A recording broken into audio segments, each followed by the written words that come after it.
Today we're diving into something that no one in Washington, no one at the Department of Transportation, and certainly no one in the corporate press seems willing to talk about. It's something that impacts every single person who drives on American roads.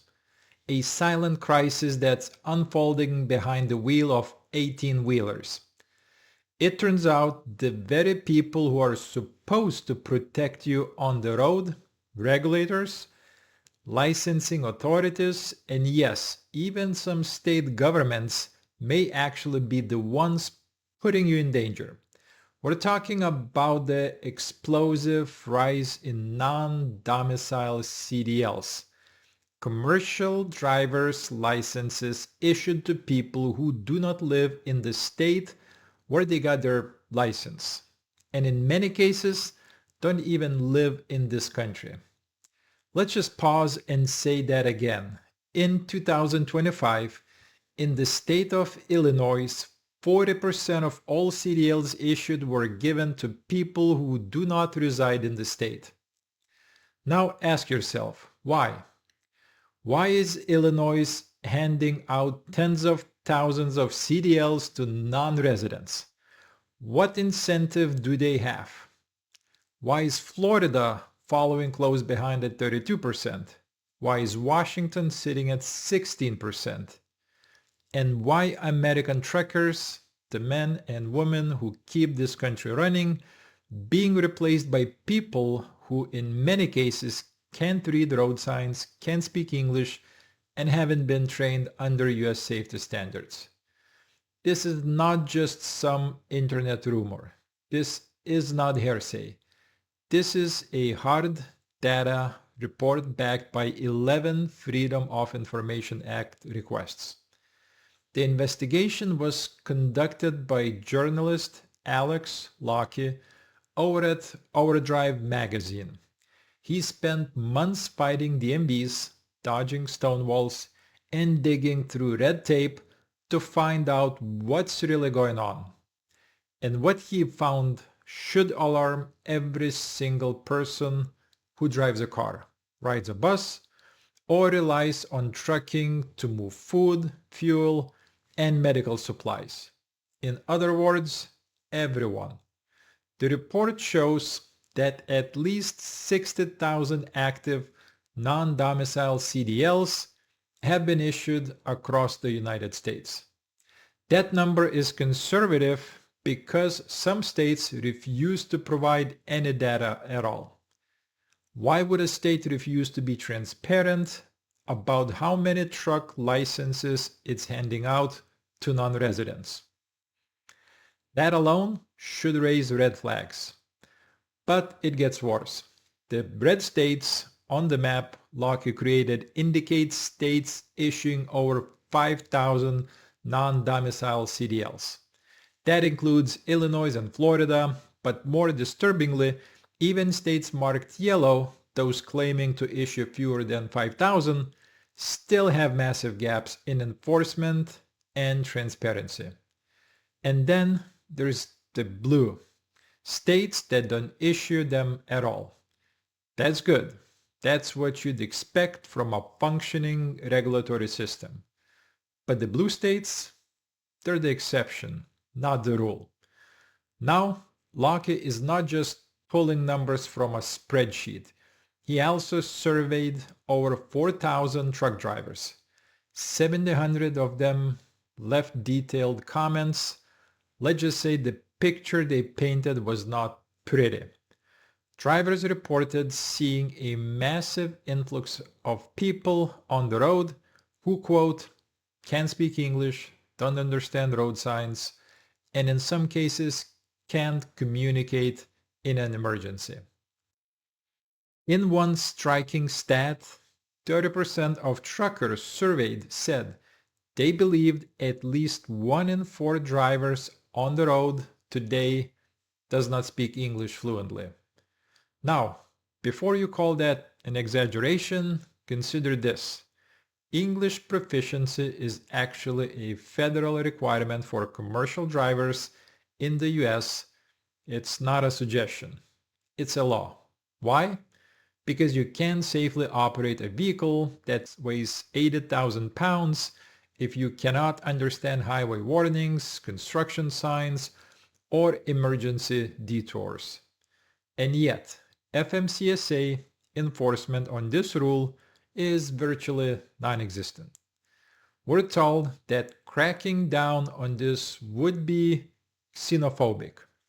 But what do you call a system that prioritizes foreign labor over American safety? That turns a blind eye while state governments hand out CDLs like candy to people with no proven training and no legal domicile. This is not about race or immigration. It's about safety, legality, and common sense. And here's the kicker. The American Trucking Association, the ATA, the same group that represents massive corporate fleets, put out a smug little press release saying, no millions of foreign drivers aren't flooding into the trucking industry. Well, thanks for clearing that up. No one said it was millions. But when it's 100,000 unvetted, untraceable drivers, isn't that still a problem?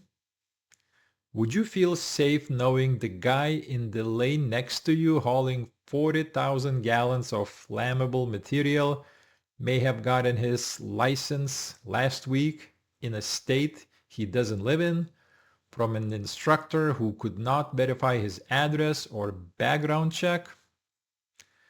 This is bigger than just trucking. This is about outsourcing risk and offloading liability. Onto you, onto me. It's part of a growing trend where globalist economic incentives are put ahead of national safety standards. And it begs the question, who is benefiting? Well, simple, follow the money. Many of these non-domicile licenses are tied to CDL mills, schools that make thousands of dollars per head by churning out minimally trained drivers and shipping them off to mega carriers that care more about quotas than qualifications. You know the ones. They advertise on billboards and radio with lines like, "Never driven a truck before? No problem. We'll train you and get your license, even if you don't live here." This is not training. It's commodification. And American truckers, the ones who've put in years behind the wheel, the ones who played by the rules, they're being pushed out. Their wages are being undercut. Their job security is being gutted by a system that favors cheap, unvetted labor. And what happens when there is a wreck? When non-domiciled driver can't read the detour sign or panics in the middle of an ice storm? Ask yourself, are you comfortable with that risk? Is your family comfortable? Let's be clear, this isn't about blaming the drivers. Many of them are just looking for work. The blame lies with the states, the licensing mills, and the regulators who looked the other way while this system just materialized. It also lies with the corporate press, who ignored this for many years.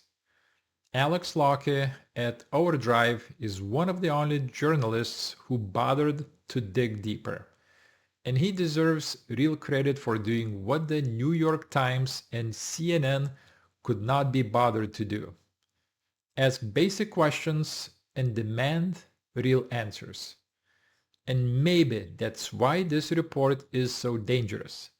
It pulls the mask off an industry that's been quietly rotting from the inside. So here's the takeaway. If you're an American trucker, you have every right to be angry. You've been sidelined, replaced, mocked for raising the alarm, but you were right. And now we have the proof. We encourage you to read the report for yourself.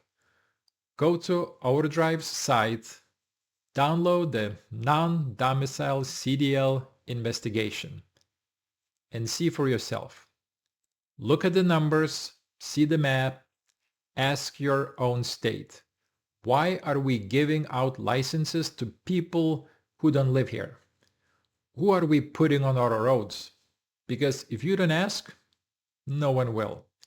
And while you're at it, call your representative. Ask them what they're doing to protect you, to protect our truckers. This is America. We regulate everything, from how you wash your lettuce to how many ounces of shampoo you can carry on a plane. But when it comes to 80,000-pound trucks battling down the interstate, we're apparently okay with just handing out licenses to strangers. Think about that and hit that like button. God bless the truckers and God bless the United States of America. See you next time. Bye-bye.